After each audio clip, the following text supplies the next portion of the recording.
Morning. Well, good morning for us. I'm here with Missy DePillo, Hello. and we just want to do a quick conversation on cybersecurity because it is a huge topic. And we were discussing earlier that in my 16 years in insurance, I've never seen a more consistent topic in the news. There's been hurricanes, there's been flooding, there's been fires, which are all super serious insurance issues, but the consistent message that we've seen in all news media has been cyber, and all the different aspects of it that come into play. And I was doing a quick Google search before just to get some basic prep for this video, and I knew there's a stat regarding CEOs via the World Economic Forum, and I noticed over the past 5 or so years, cyber has been a top topic of one of their the largest risks for these companies. But in 2019, it started as the highest risk. So again, that's when we were just chatting before this. That was before COVID. Mm-hmm. That was before. I think the ransomware demand average amount had increased just in the first 6 months of COVID, 233%. The average ransomware payment, and it's just taking off at a speed I don't think anyone's prepared for necessarily or ever expected. Yeah. So that's why I wanted to just give a overview on the state of cyber, what's going on, what to think about, how it's changed even since 2019. But first, Missy, you're getting your master's at BC in cybersecurity. Yeah. So obviously a great person to have for this video. Just go into what you're doing at BC and a little bit about yourself. Yeah. So I'm about to go in my third semester of grad school, and so the master's program that I'm in is a Master's of Science in Cybersecurity Policy and Governance.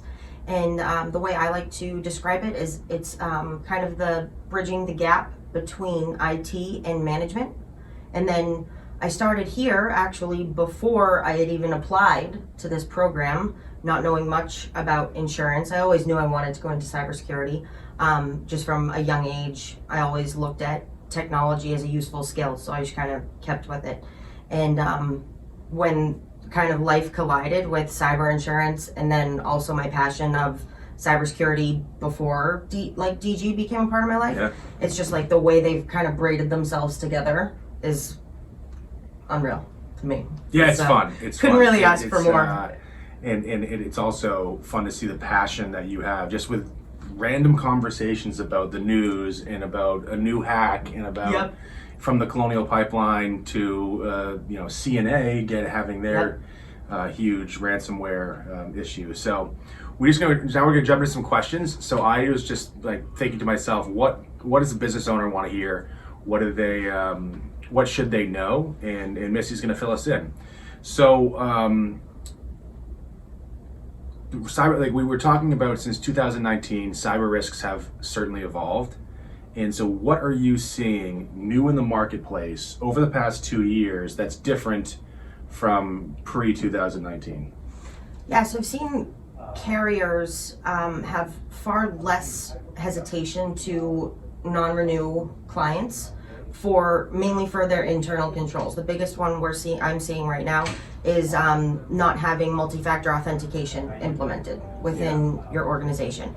And in my mind, kind of focusing more on the cyber part than the insurance part, I find it to be much better use of our time and a win-win situation if we take 20-25 minutes, hop on a phone call with one of our clients and walk them through how to enable multi-factor authentication, and then we can turn around to their current carrier and say, hey, they turned it on, you can renew them now. Yeah. Essentially, it's a conditional non-renewal. Yeah, it's a great point about how we want to work with our clients. We want to advise them on risk management and educate on how the risk management is going to affect their insurance premiums. So that's a perfect example of that. And what I also thought was interesting is that you were telling me that MFA, or multi-factor authentication, is basically free with most softwares that you're buying. So I was like, oh great, don't have to buy anything new, you just got to know how to use it. So call Missy, she'll walk you through that. And tell us about how underwriting's changed with technology and with emerging new companies.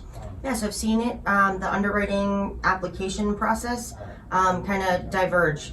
So on the one hand, you have some carriers that have longer, more detailed applications. They want to know every single detail: internal controls, external controls, firewalls, what you do for employee cybersecurity awareness training, and it's a tedious task. And then on the other end of the spectrum, you have a lot of new startups that specifically only write cyber insurance, that have the technology to essentially scan your company's network from a hacker's point of view. So their application is simply the name of your company, your website, and your revenue. And then you have a quote. Yeah. So the technology... That is not normal for insurance. That is an advance that's been really interesting to see. And these startups, don't be afraid of them because they're backed by traditional insurance companies with deep pockets. It's just they're bringing new technology to the forefront to make the client experience a lot different. And then if you were to give business owners advice or just a few comments regarding cyber liability, what are your recommendations, and how can DeLane Gibson help? Yeah, I'd be very wary of policy definitions. A good example of that, we've all heard it: phishing emails, social engineering. I was looking at one of our clients' policies the other day, and if you had 3 policy forms next to each other, they all define social engineering differently. Yeah. And so, just quickly, what is social engineering?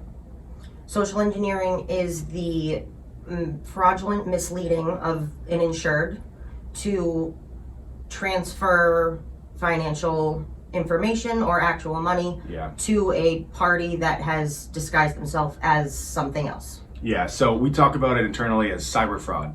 If someone's tricked into doing something, it wasn't technically stolen because it was given away if someone wires money to the wrong place, but it's called, but you didn't really want to send the money to a hacker or a fraudster or whatever you want to call it. So that is something we've been seeing for a number of years now. It's just picking up steam, even more so now. So that cyber fraud or social engineering is a huge component that we like to talk about with our clients and prospects, because it's, if you don't know about it, it's something you really need to know and educate yourself on. It gets into your bank using your what are the details of risk management in terms of verifying a wire, et cetera, et cetera.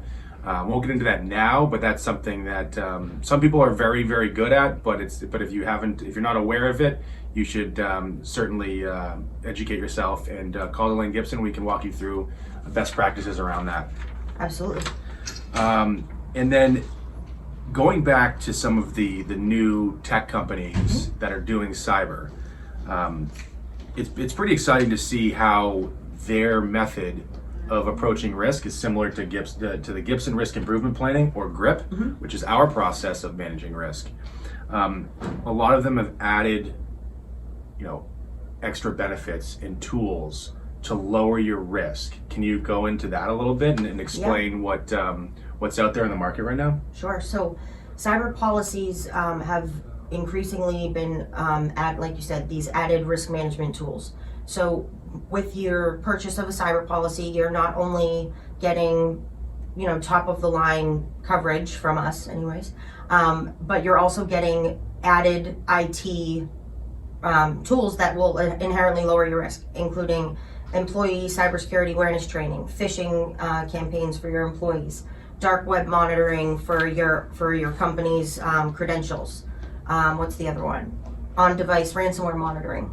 There are all these different things that... Yeah, I'm going to stop you there for a second, because even 2 days ago, we had a client that we were proposing this cyber policy to, and it was like the dark web monitoring, and it found that a number of their executives were on the dark web in terms of certain components of their Venmo or their LinkedIn was hacked.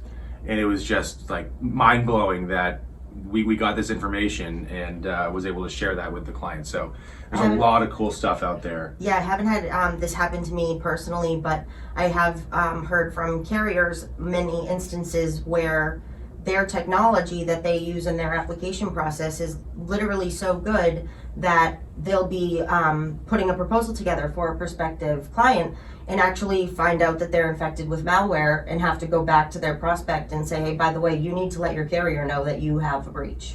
Wow. And file a claim Wow. with the incumbent carrier, which is then going to have your premiums skyrocket. Cyber premiums are already going up 30-40% without a breach, without any claims, without, even if you add risk management to your company, your cyber premium is still going up, and it's just the temperature of the environment. Yeah. So that's a great example, and it's like cyber's here to stay. So it's easy to dig your head in the sand and hopefully it doesn't happen to you. But even talking to our own IT guy, it's like he's seeing stuff in the firewall on a daily basis from different countries that are trying to get into our network, and we're a boutique insurance agency in Wellesley, so it's happening to everyone, and you just got to be prepared. So Missy, thank you so much for this information. You're welcome. It was a fun conversation, and I hope people got a lot out of it. There's a lot to learn about cyber. It's still evolving. Like we were talking to someone from 2019 to 2021. Things are so different, from the policy definitions to the coverages, and even to the companies that are providing it. So be in touch with Delane Gibson. We'll walk you through the process. We got someone great that can really educate you and hold your hand through that. So thanks for tuning in.